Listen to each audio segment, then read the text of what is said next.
Look, I don't mean to be rude, but you're lazy. But don't feel too bad about it, because so am I. In fact, to be honest, we all are. It's one of the defining characteristics of being a human being.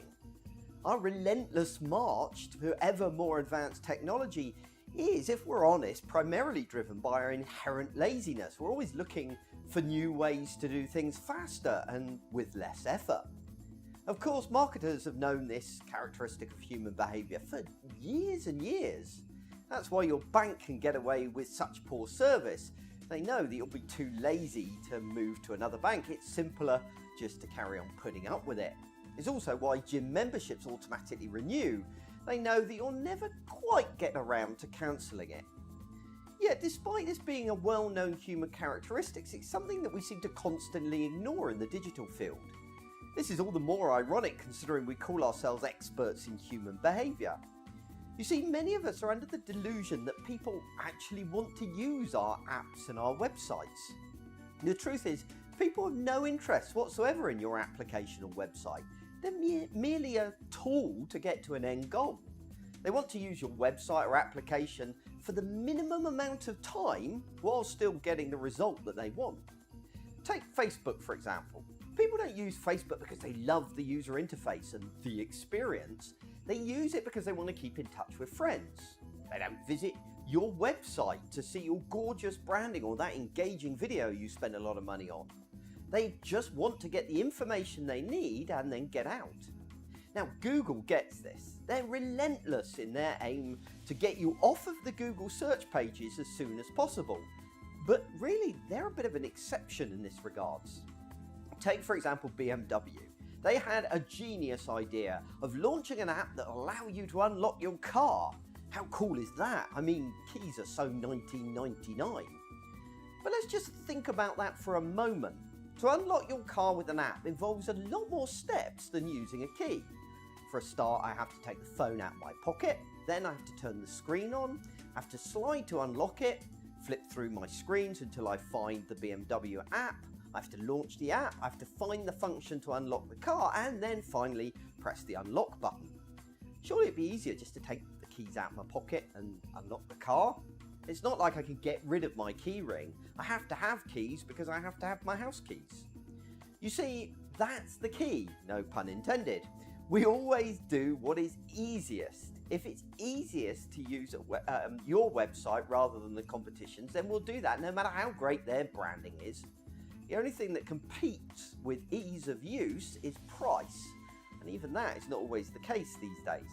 This is why Apple Pay will never become that mainstream in the UK. You see, every British person already has a credit or debit card that allows them to make contactless payments.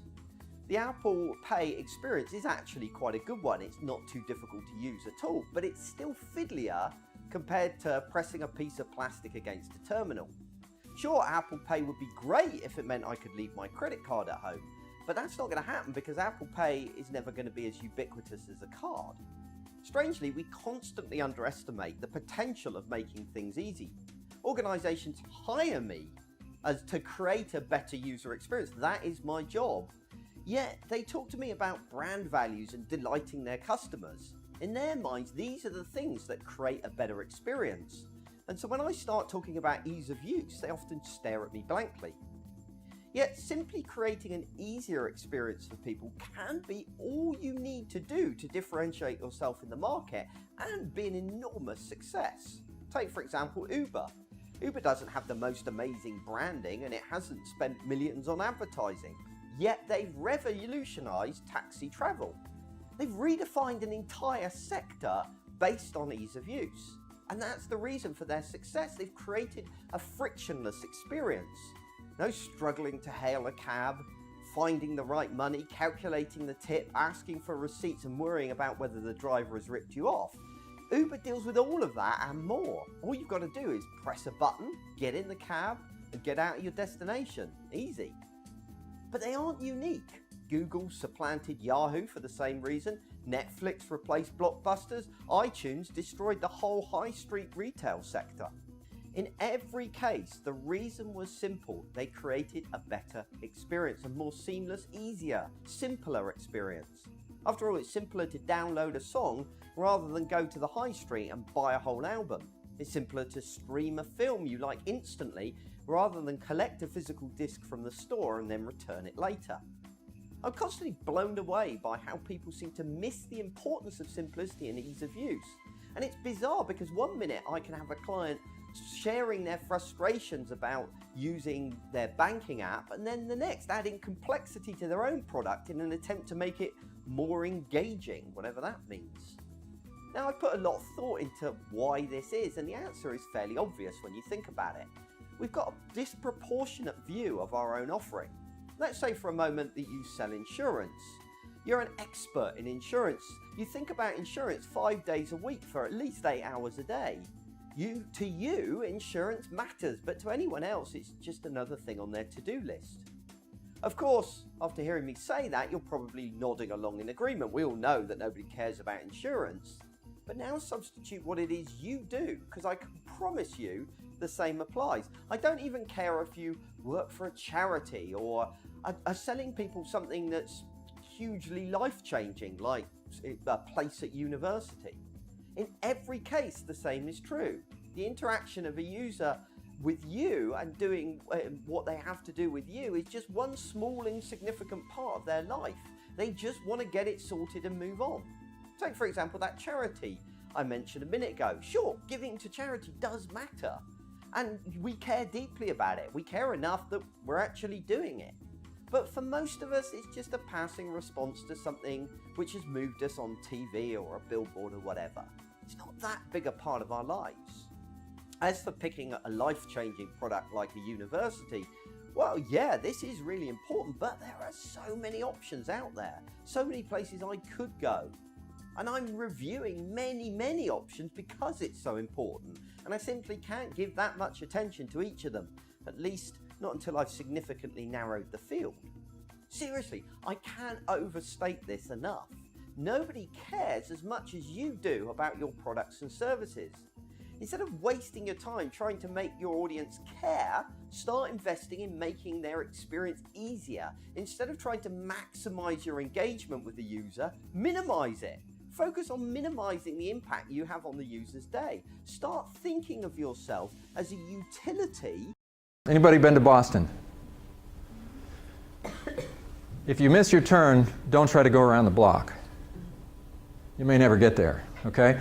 These are the designers of the streets of Boston. You can buy these postcards, and it gives you the history. It basically says, you got this was Boston in 1775, and it's like, who would design why are things designed the way they are? Because these were originally cow paths.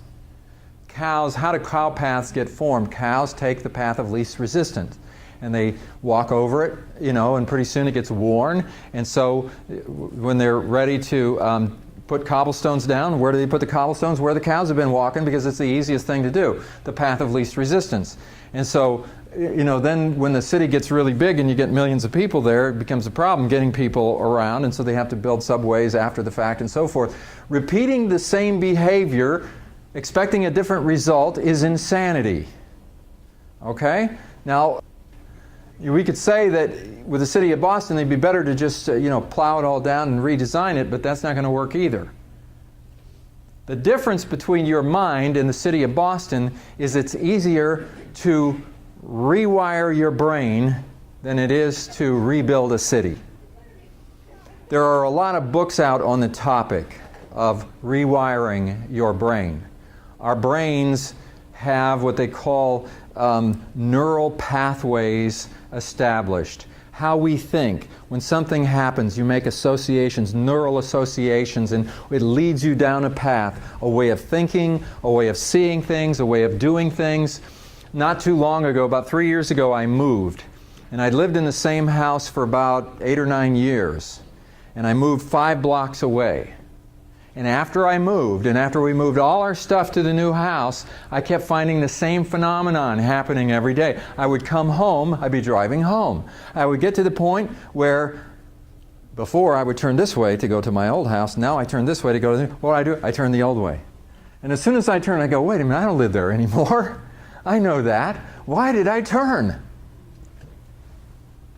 It's just like I've wired myself. The little synapses are going on, while I'm thinking about other things and so forth, and I'm like on automatic pilot, and the path of least resistance just takes me right down this path. And this is how our habit patterns just continue to do things the same way, and we don't think about it and we don't question it. But what are we doing? We're establishing pathways that really are the wrong way to operate. So now we have to rewire. Part of breaking habits, old habits, and forming new habits actually is a brain rewiring. In other words, the synapses in your brain get changed. The neural pathways actually get changed. As you establish new habits, it changes the way you think. It changes the way you see things, and it certainly changes your behavior. So we're talking about something that's hard to do, but neurologically is very substantial. And as you develop and change habits, develop new habits, those new habits now are the ones that you're going to carry through your life. A lot better than the old ones that you need to get rid of. And so as we look at this whole process, always remember that no matter whether it's hard to do, you're still better off going through the process of breaking the old ones and breaking the new ones. Don't worry about the fact that it's hard. In a lot of cases, if it's not hard to do, it's not worth doing. Challenge yourself.